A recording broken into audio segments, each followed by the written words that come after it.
నమః. ఓం శ్రీ గురుభ్యో నమః. ఓం శ్రీమాత్రే నమః.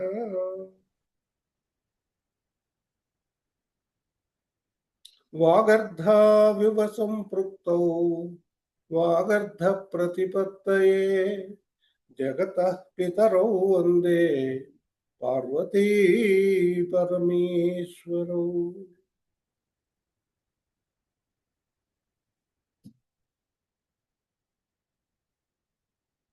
సమూహ సభ్యులందరికీ శ్యామల నవరాత్రి సందర్భంగా శుభాకాంక్షలు తెలియజేస్తూ ఈ రోజు నుంచి 9 రోజుల పాటు మనం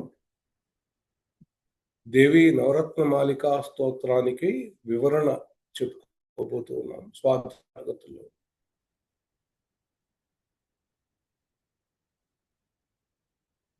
దేవి ఆమె సర్వశక్తిమంతురాలు. ఈ నవరత్న మాలికా స్తోత్రం రచించినటువంటి కాళిదాసు గారి పూర్వ వృత్తాంతం మనం తెలుసుకుంటే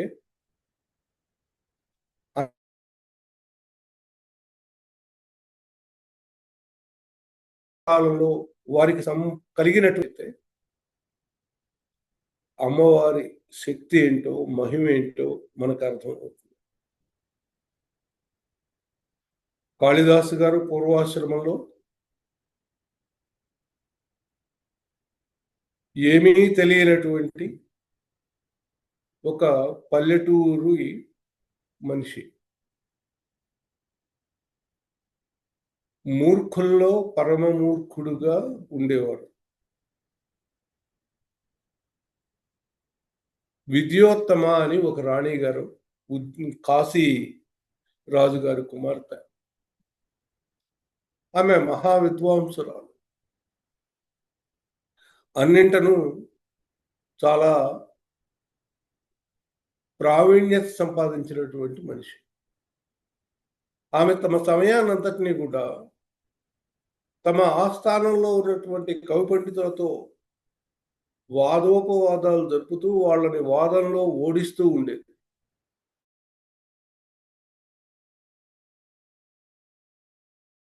అక్కడున్నటువంటి కవులందరికీ, పండితులందరికీ, పెద్దవాళ్ళందరికీ ఈమెకి ఏ విధమైన ఏదో రకంగా శృంగభంగం చేయాలి, ఈమెకు బుద్ధి తెప్పించాలి అని అనుకుంటూ ఉండేవాళ్ళు. ఆమె యుక్త వయసు వచ్చి వివాహానికి తగ్గ వయసు వచ్చింది. అప్పుడు రాజుగారికి చెప్పారు, అయ్యా ఈమెకి మంచి వరుణ్ణి చూసి వివాహం చేస్తే బాగుంటుంది అని. ఆమె నన్ను ఎవరైతే వాదనలో ఓడించగలరో వాళ్ళని మాత్రమే నేను వివాహం చేసుకుంటాను అని చెప్తుంది. దీన్ని ఒక అవకాశంగా తీసుకుని ఆమెకు బుద్ధి చెప్పడానికి ఈ పండితులందరూ కూడా సంకల్పించుకుంటారు. వీళ్ళు ఒక రోజున ఊళ్ళో తిరుగుతూ ఉంటే ఒక చెట్టు కొమ్మ మీద కూర్చుని దాని మొదలు నరుకుతున్నటువంటి ఒక వ్యక్తి అందంగా ఉన్నాడు, చాలా స్ఫురద్రూపి. ఒక వ్యక్తి తారసపడ్డాడు. ఎవరైనా తాను కూర్చున్న కొమ్మని నరుక్కునేటువంటి మూర్ఖుడు ఉంటాడా? మూర్ఖుల్లో వీడు మూర్ఖ శిఖామణి అని వాళ్ళు నిశ్చయించుకుని వీడిని ఎలాగైనా సరే ఆ రాణి గారికి భర్తం చేయాలి అని అనుకుంటాం. వీడు చెప్తారు, నువ్వేం మాట్లాడద్దు, రాజాస్థానంకి వెళ్దాం, నీకు మంచి అమ్మాయిని ఇచ్చి పెళ్లి చేస్తాం, రాణిగారిని యువరాణిని ఇచ్చి పెళ్లి చేస్తామని చెప్తారు. వీడు సంతోషపడి వస్తాడు. వీడు చెప్తారు, ఈయన మేము అన్ని రకాలైనటువంటి పరీక్షలు పెట్టాం, ఏ ప్రమాణంతో చూసినా కూడా ఈయన చాలా ఉన్నతోన్నతమైనటువంటి పాండిత్యం కలిగినటువంటి ఆయన, ఈయనతో మీ అమ్మాయి పెళ్లి చేస్తే బాగుంటుంది. కానీ ఆమె ఒక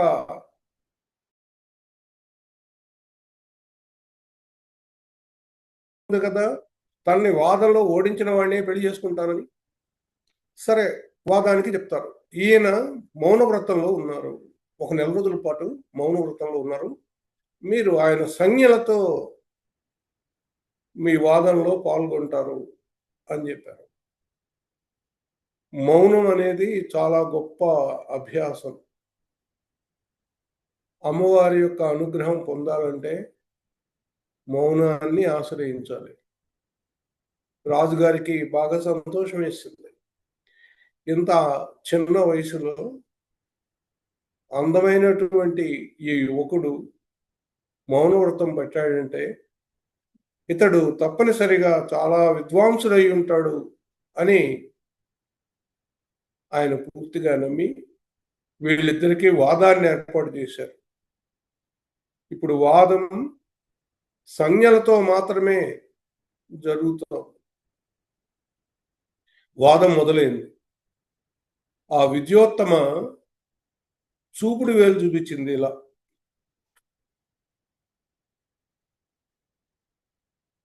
వెంటనే ఈ పల్లెటూరి యువకుడు 2 వేళ్ళు చూపించాడు ఇలా.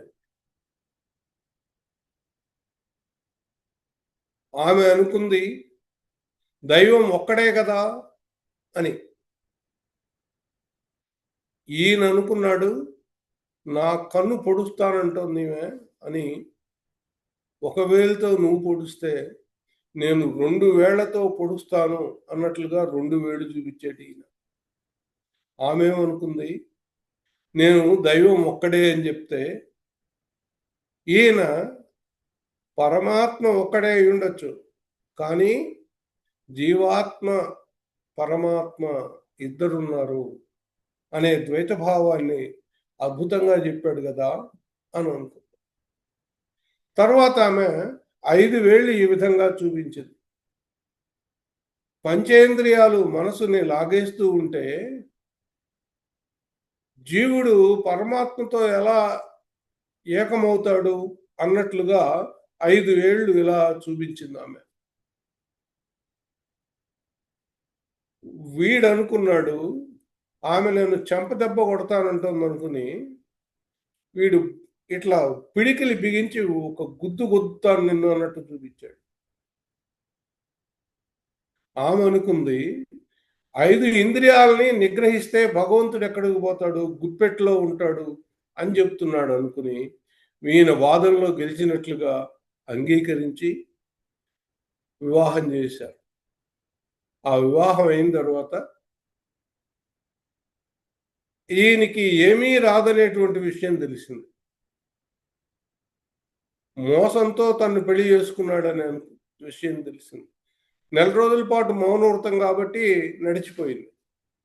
ఆ తర్వాత అసలు విషయం బయటకు వచ్చింది. అప్పుడు ఈయన తన్ని తరిమేశారు. నీవు ఎప్పుడైతే జ్ఞానవంతుడు అవుతావో ఆ తర్వాత వచ్చి నన్ను కలవమని. అప్పుడు ఈయన వెళ్ళిపోయి కాళిదాసుడు అంటే ఈయన కాళికాదేవి భక్తుడు ఆ గుళ్ళో కూర్చుని అమ్మవారితో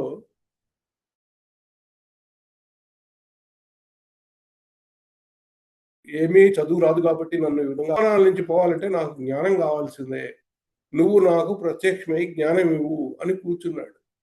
ఎంతసేపటికి అమ్మవారు కరుణించలా. ఇహ కత్తి దూసి తన మెడని నరుక్కోబోయాడు. అప్పుడు అమ్మవారు ప్రత్యక్షమై అతని నాలిక మీద తన చిటికన వేలి గోలితో బీజాక్షరాలు రాసింది. అంతే. ఆ క్షణం నుంచి అతడు కవి సంస్కృతంలోనూ కవిత్వంలోనూ మంచి ప్రావీణ్యం వచ్చింది. ఆ తర్వాత ఆమె ఈయన ఇంటికి రావడం, ఈయన యొక్క విద్వత్తుకి ఆమె మురిసిపోవడం, అలా ఆయన అక్కడ ఉజ్జయిని సామ్రాజ్యంలో ఆస్థాన కవిగా విక్రమాదిత్యుడి యొక్క ఆస్థానంలో 9 మంది నవరత్నాల్లో ఒక రత్నంగా అక్కడ భాషించాడు, కవిరత్నంగా భాషించాడు.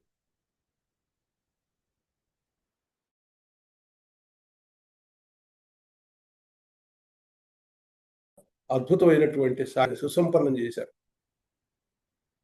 శాకుంతల మేఘదూత రఘుకుమార సంభవం కాళిదాస వాగ్విలాసమరం. అమరమైనటువంటి కావ్యాల సృష్టి చేశాడు. శాకుంతలం, అభిజ్ఞాన శాకుంతలం, మేఘదూతం, రఘువంశం, కుమార సంభవం, వీటన్నిటి యొక్క రచన చేసి ఈ సంస్కృత సాహిత్యాన్ని, భారతీయ సాహిత్యాన్ని సుసంపన్నం చేశాడు. అలాంటి కాళిదాసు గారు రచించినటువంటి దేవీ నవరత్న మాలికా స్తోత్రాన్ని మనం మన స్వాధ్యాయ కార్యక్రమంలో నేర్చుకోబోతూ ఉన్నాం. రోజుకొక శ్లోకం చొప్పున 9 శ్లోకాల్ని ఈ 9 రాత్రుల్లో నేర్చుకునే ప్రయత్నం చేద్దాం అమ్మవారి అనుగ్రహంతో. ఓం శ్రీమాత్రే నమః. మొట్టమొదట శ్లోకం. ఓంకార పంజర సుఖీ ఉపనిషదుద్యాన కేళీ కలకంఠీ ఆగమ విపిన మయూరీ ఆర్యాం అంతర్విభావయే గౌరీ ఆర్యాం అంతర్విభావయే గౌరీ.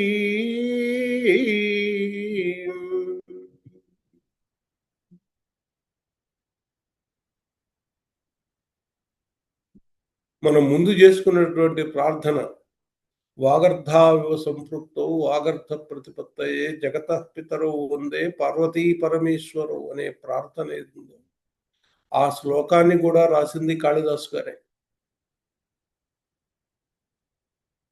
ఉపమా కాళిదాసస్య అనేది పేరు. ఉపమాలంకారం చెప్పాలంటే కాళిదాసే చెప్పాలంటే. అమ్మవారు అయ్యవారికి నమస్కారం అని చెప్తాను అని చెప్పచ్చు కదా. అలా చెప్పకుండా వాగర్ధావివ సంపృక్తౌ వాగర్ధ ప్రతిపత్తయే జగతః పితరౌ వందే పార్వతీ పరమేశ్వరౌ. వాక్కు బయటకు వచ్చిందంటే దాంతో పాటు అర్థం కూడా వస్తుంది కదా. ఈ వాక్కు అర్థం ఎలా అయితే కలిసి ఉంటాయో అలా అమ్మ అయ్యవారు కలిసి ఉన్నారు, వాళ్ళిద్దరికీ నమస్కారం అని చెప్పాడు. అలాంటి అద్భుతమైనటువంటి కవి రాసినటువంటిది. ఎందుకు చెప్తున్నానంటే ఉపమ అనే దానికి కాళిదాసు పరమమైనటువంటి ప్రమాణం. ఇప్పుడు ఇవాళ శ్లోకం చూసినట్లయితే ఓంకార పంజర సుఖీ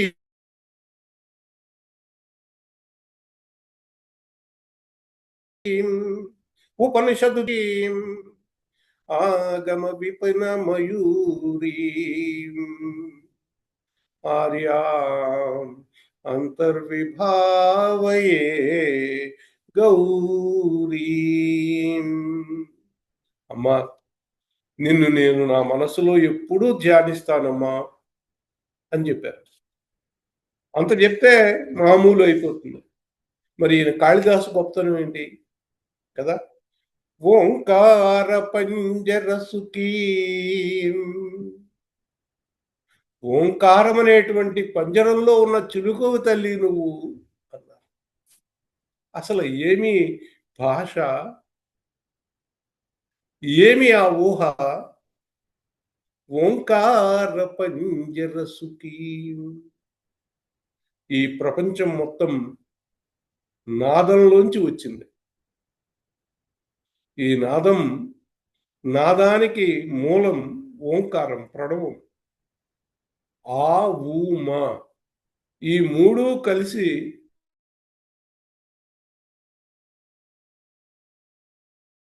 ఓంకారంగా మారినాయి. భగవంతుడు గీతలో చెప్తాడు, ఓంకారాన్ని నేను అని చెప్తాడు. ఈ ప్రపంచం అంతా కూడా ఓంకారంలో ఉందని చెప్తాడు. ఓమిత్యేక అక్షరం బ్రహ్మ. బ్రహ్మ అంటే ఓంకారమే అని చెప్తారు. ఆ ఓంకారంలోంచి నాదం వచ్చింది. ఆ నాదంలోంచి అక్షరం వచ్చింది. అక్షరం నుంచి మాటలొచ్చాయి. మాటల నుంచి వాక్యం వచ్చింది. వాక్యం నుంచి ఈ సృష్టి అంతా కూడా వచ్చింది. మరి ఈ సృష్టి మొత్తం మనకు కనపడుతోంది. ఇది పంజరంలాగా. మరి దీని వెనకాల ఉన్నటువంటి అసలైన తల్లి ఎవరు? ఏది ఈ నాదానికి మూలం ఎవరు అని చూస్తే ఆత్మ. ఈ ఆత్మ కనుక లేకపోతే నాదం బయటికి రాదు. ఆత్మ మనసును ప్రేరేపిస్తుంది. మనసు బ్రహ్మ గ్రంథి దగ్గర ఉన్నటువంటి ఆ నాభి దగ్గర ఉన్నటువంటి అగ్నిని ప్రేరేపిస్తుంది. అగ్ని నాభి నుంచి బయలుదేరి అనాహత చక్రంలో ఉన్నటువంటి వాయువుని ప్రేరేపిస్తుంది. ఈ అగ్ని వాయువు కలిసి ఈ స్వరపేటికలో నుంచి వాక్కుగా వెలువడుతుంటుంది. కాబట్టి ఈ వాక్కు వెలువడడానికి అవసరమైనటువంటి ఆ ఆత్మ ఏదైతే ఉందో, ఈ ఆత్మ మనకు కనపడదండి. శరీరం కనపడుతుంది, వాక్కు వినపడుతుంది, కానీ ఆత్మ కనపడదు. ఆత్మ ఆ పంజరంలో దాగుంది. ఓంకార పంజర సుఖీ. ఆ ఓంకారం అనేటువంటి పంజరంలో దాగున్నటువంటి చిలక అమ్మ. చిలక చక్కగా మాట్లాడుతుంది. చిలక పలుకులు అంటాం కదా! ఆ చిలక పలుకులు పలికిస్తుంది మన చేత ఆ తల్లి.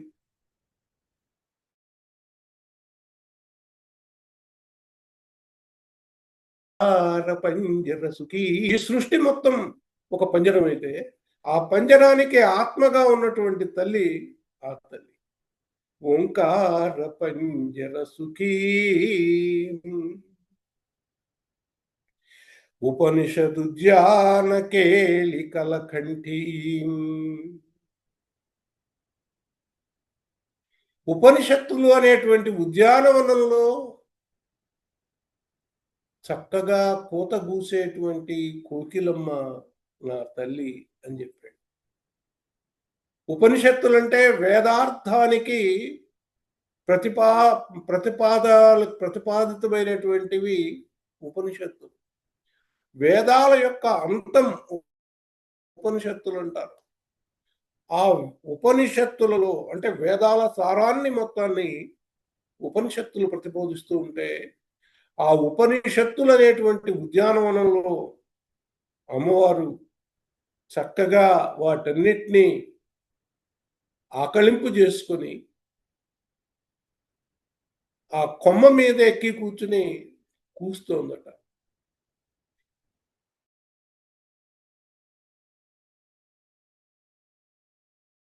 కాళిదాసు గారికి చాలా ఇష్టమైన మానం ఇది. వాల్మీకి గురించి చెప్తూ ఆరూహ్య కవితా శాఖాం వందే వాల్మీకి కోకిలం అని చెప్తారు. కవితలు అనేటువంటి చెట్ల యొక్క కొమ్మల మీద కూర్చుని వాల్మీకి కోకిల్లాగా కూస్తున్నట్టండి. కోకిల యొక్క కూత ఎంతో మనోహరంగా ఉంటుంది. మన మనస్సుని పూర్తిగా లయింపజేస్తూ ఉంటుంది. అలాంటి తల్లి ఉపనిషదుద్యాన కేళికల కంఠీ.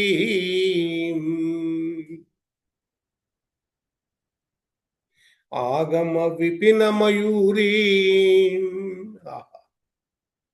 ఆగమాలనేటువంటి అడవిలో ఉన్నటువంటి నెమలిటండి. ఆగమ విపిన మయూరీ. మయూరం అసలు ఆ పేరు వింటేనే మనకి ఎక్కడో మన ఊహాలోకంలో పురివిప్పి ఆడుతున్నటువంటి ఒక నెమలి మన కళ్ళకి దృశ్యం కనబడుతూ ఉంటుంది. ఆగమ విపిన మయూరీ. ఆమె పెంపుడు మయూరి కాదండి. స్వేచ్ఛగా విహరించేటువంటి, వనాల్లో స్వేచ్ఛగా విహరించేటువంటి ఆ వన మయూరమా తల్లి. ఆగమ విపిన మయూరీ.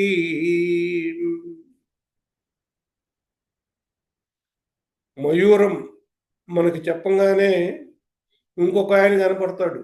ఎవరైనా? ఆ నెమల్ని వాహనం చేసుకున్న ఆయన సుబ్రహ్మణ్యుడు. సుబ్రహ్మణ్యుడు ఆయన పేరులోనే ఉంది, సుబ్రహ్మణ్యుడు. ఆ బ్రహ్మత్వాన్ని పూర్తిగా పొందినటువంటి వాడు. అలాంటి ఆయనకి వాహనం ఆ నెమలి. అమ్మవారు ఎంత గొప్పదో కదా! ఆయననే మోస్తుందంటే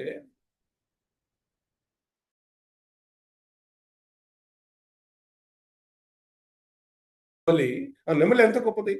నెమలి కాదండోయ్. ఆగమ విపిన మయూరీ. ఆగమాలనేటువంటి వనాల్లో సంచరించేటువంటి చక్కటి నెమలి ఈమె. ఆగమ విపిన మయూరీ ఆర్యాం అంతర్విభావయే గౌరీ.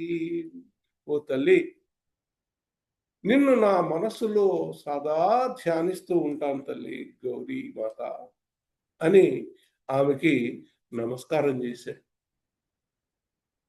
ఎంత చక్కటి ఉపమాలంకారాలు చూడండి. ఓంకార పంజరసుకీ చిలక. ఓంకారం అనేటువంటి పంజరంలో దాక్కున్నటువంటి ఓ చిలకమ్మ. ఉపనిషదు ధ్యాన కేలి కలకంఠీ.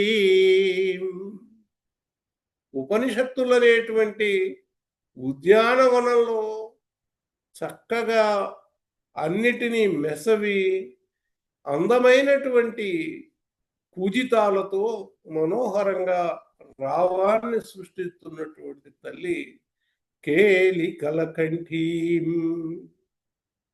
ఆగమ విపిన మయూరీ. నెమలిటండి. ఆగమాలనేటువంటి వనంలో సంచరించేటువంటి వనమయూరమైనటువంటి తల్లి అది. ఇక్కడ 3 జంతువులను తీసుకున్నారు సార్. మొట్టమొదటిది సుకీం చిలక, రెండవది కలకంఠీం కోకిల, మూడవది మయూరీం నెమలి. ఈ 3 ఎంత గొప్పవో మనకి, ఎంత ఆనందాన్ని ఇస్తాయో మనకి ఈ సృష్టిలో మనకు తెలుసు. చిలకను చూస్తే సంతోషించని వాళ్ళు ఎవరు ఉండరు. చిలక ఏమి నేర్పితే అది పలుకుతుంటుంది, రిప్రొడ్యూస్ చేస్తుంటుంది. ఏదైనా సౌండ్ ఒకటి వినపడితే దాన్ని మళ్ళీ అదే విధంగా వినిపిస్తూ ఉంటుంది. ఈ సృష్టిలో ఉన్నటువంటి సత్యం ఏదైతే ఉందో ఆ సత్యాన్ని మళ్ళీ మనకు వినపడేటట్లుగా చెప్పేటువంటి తల్లి ఆ చిలకమ్మ. అందుకే ఆమెని ఓంకార పంజర సుఖీ. ఆ చిలక ఆ ఓంకారాన్ని చెబుతూ ఉంటుంది. ఓంకారం అనేటువంటి పంజరంలో ఉన్నటువంటి చిలకమ్మ. ఆ చిలక పలుకులు అంటారు. ఆ పలుకులు మనకి చాలా సమ్మోహనం పరుస్తూ ఉంటాయి. అందుకని ఆమె చిలుక అన్నారు. తర్వాత రెండవ ఉపమానంలో ఉపనిషదుద్యాన కేలి కలకంఠీ. కోయిలమ్మ అన్నారు. అమ్మా నువ్వు కోయిలమ్మవి, మామూలు కోయిలమ్మవు కాదమ్మా నువ్వు. ఉపనిషత్తులు అనేటువంటి ఉద్యానవనంలో చక్కగా గానం చేసేటువంటి కోయిలమ్మవు నువ్వు. ఆ ఉపనిషత్తులు వేదాల యొక్క అంతం అండి. వేదం అంటే ఏమీ లేదండి, ఈ సృష్టికి సంబంధించినటువంటి మొత్తం సారమంతా కూడా ఆ వేదాల్లో నిక్షిప్తమైంది. ఆ వేదాల యొక్క సారం ఉపనిషత్తులు. ఆ ఉపనిషత్తుల్ని పూర్తిగా అవగాహన చేసుకుని వాటిని చక్కటి పాటల్లాగా, కోకిలమ్మ పాటల్లాగా అందించేటువంటి తల్లి అమ్మవారు అని చెప్తూ ఉన్నారు. ఆగమ విపిన మయూరీ. నెమలి. నెమలి ఎంత మనోహరమైనది! అంతేకాదు సుబ్రహ్మణ్యుడి వాహనం. అంతేనా? ఆమె ఒక్కసారి పురి విప్పిందంటే మొత్తం ప్రపంచం అంతా కూడా సమ్మోహనం పడేటువంటిది. ఆగమ విపిన మయూరీ, ఇలా ఈ 3 జంతువులతో, 3 పక్షులతో అమ్మవారు వచ్చారు. పక్షి అంటే విహంగము అని. విహంగము అంటే ఆకాశంలో విహరించేది అని. ఆకాశము సృష్టిని మొత్తానికి మూలం. ఆకాశం నుంచి అన్నీ వచ్చాయి కదా! ఆకాశం నుంచి వాయువు వచ్చింది, అగ్ని, నీరు, నిప్పు, ఈ పంచభూతాలు ఇవన్నీ వచ్చేసాయి. వీటన్నిటికీ మూలమైనటువంటి ఆకాశంలో విహరించేటువంటి విహంగాలుగా అమ్మవారిని భావించి, ఇంకే అంతేనా, అమ్మవారు స్వేచ్ఛా సంచారి. ఎవ్వరూ ఆమెకి అడ్డం చెప్పవలసిన అవసరం లేదు. అడ్డం లేనటువంటి, చక్కగా మనసు విప్పి పాడేటువంటి చిలక, మనసు విప్పి పాడేటువంటి కోయిల, మనసు విప్పి ఆడేటువంటి, పురి విప్పి ఆడేటువంటి నెమలి, ఇలా అమ్మవారిని ఈ 3 రకాలైనటువంటి పక్షులతో పోల్చి మనకి చక్కగా ఆయన చెప్పారు. చెప్పి ఏం చెప్పారు? తల్లి, నువ్వు ఎక్కడో లేవమ్మా, మా మనసుల్లో ఉన్నావు. ఆర్యాం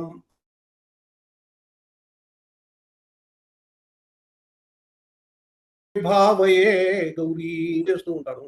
నిన్ను నేను చూసి సంతోషపడతాను. నాకు నా అంతర్ముఖుడినై నేను నిన్ను చేరుకునే ప్రయత్నం చేస్తాను. అమ్మవారిని చేరుకోవాలంటే అంతర్ముఖత్వం కావాలండి. అంతర్ముఖత్వం కానిటువంటి వ్యక్తులకు అమ్మవారు దొరికేది ఉండదు. అంతర్ముఖత్వం అంటే మనసు పరిశుద్ధం కావాలి.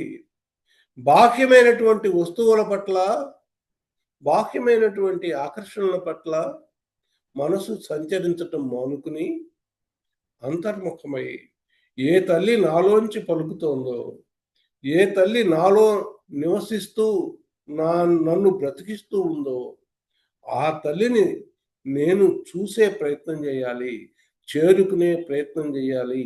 ఇది ఆత్మ సాక్షాత్కారము అంటారు. ఈ ఆత్మ సాక్షాత్కారాన్ని అభ్యాసం చేయాలంటే మనం అంతర్ముఖులం అవ్వాల్సిందే.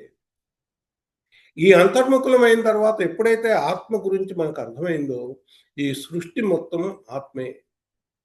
ఆత్మే పరమాత్మగా ఉంది. మనలో జీవాత్మగా ఉన్నదే బయట పరమాత్మగా ఉంది. అంటే మనందరం కూడా పరమాత్మలో భాగాలే. జీవాత్మలన్నీ కూడా పరమాత్మలో భాగాలే. ఇది మనం అర్థం చేసుకోవాల్సిన విషయం. జీవాత్మ వేరు, పరమాత్మ వేరు కాదు. ఆయనలో, ఆ పరమాత్మ అనేటువంటి దేహంలో ఉన్నటువంటి భాగాలే జీవాత్మలు. ఎలాగైతే మనలో రక్త కణాలు ఉంటాయో, అలా పరమాత్మలో ఈ జీవాత్మలన్నీ కూడా ఉంటాయి. వివిధ రకాలైనటువంటి ఆకారాల్లో, వివిధ రకాలైనటువంటి పదార్థాలుగా ఎలా అయితే మన శరీరంలో ఈ కణాలు ఉంటున్నాయో, అలా మనం ఈ సృష్టి అంతా కూడా పరమాత్మలో వ్యక్తమవుతోంది. మనకి కాళ్ళు, వేళ్ళు, చేతులు, గోళ్ళు ఇవన్నీ, వీటన్నిటికీ మూలమైనటువంటి కణాలు ఏవైతే ఉన్నాయో ఆ కణాలన్నీ ఒకటే. బేసికల్గా కణాలన్నీ ఒకటే.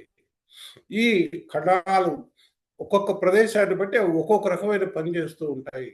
అలాగే ఈ పరమాత్మ యొక్క దేహంలో ఉండేటువంటి వివిధ భాగాలు లో ఉండేటువంటి వ్యక్తులు, ఇందులో సృష్టి అంతా కూడా ఆయనలో భాగమే.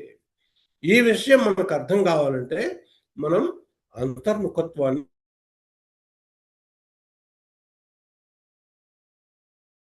కావాల్సిందే. ఈ అంతర్ముఖత్వం ఎప్పుడైతే మనం అంతర్ముఖం అవుతామో అప్పుడు మనం ఆ తల్లి పలుకులు, చిలక పలుకులు వినగలుగుతాం. ఆ కోయిలమ్మ కూతల్ని ఆస్వాదించగలుగుతాం. ఆమె మన అంతర్దృష్టికి, ఆమె యొక్క నాట్యంగా ఈ సృష్టి అంతా కూడా మనం చూడగలుగుతాం. ఇంతటి అద్భుతమైనటువంటి ఈ శ్లోకాన్ని పూర్తి ఉపమాలంకారాలతో నింపి మనకు అందించినటువంటి కాళిదాసుల వారికి కృతజ్ఞతాపూర్వకంగా నమస్కరించుకుంటూ ఈ శ్యామల నవరాత్రుల్లో మొదటి రోజుని మనం ఈ విధంగా సుసంపన్నం చేసుకున్నందుకు ఆ తల్లికి నమస్కారం తెలియజేస్తూ స్వస్తి ప్రజాభ్య పరిపాలయంతాం న్యాయేన మార్గేణ మహిం మహిషాః గోబ్రాహ్మణేభ్య శుభమస్తు నిత్యం లోకాః సమస్తాః సుఖినో భవంతు లోకాః సమస్తాః సుఖినో భవంతు లోకాః సమస్తాః సుఖినో భవంతు ఓం శాంతి శాంతి శాంతి